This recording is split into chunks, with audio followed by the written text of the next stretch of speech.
Oggi nella nostra ricerca delle archeologie industriali siamo ad Ariano nel Polesine e stiamo scoprendo la ferrovia Adria-Ariano nel Polesine, che io personalmente non sapevo neanche esistesse.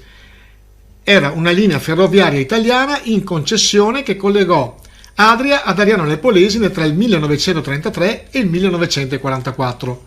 L'idea era di fare una via ferrata che da Adria raggiungesse la bassa provincia rodigina e quella firarese, arrivando quindi fino a Codigoro e Copparo. Proprio in questo periodo, infatti, il Comitato Ferroviario raggiunse l'accordo con la Società Veneto-Emiliana Ferrovie e Tranvie, SVEFT, e successivamente con il Ministero delle Comunicazioni, ufficializzando l'esecuzione del progetto del tratto da Adria ad Ariano nel Polesine in data 22 settembre 1927. La ferrovia a scartamento ordinario venne inaugurata il 21 aprile 1933. Da Ariano nel Polesine a Codigoro mancavano solamente 11 km. Sarebbe stato il completamento del progetto originario voluto anche dallo Stato, che voleva collegare Venezia a Roma, passando per Adria e Ferrara.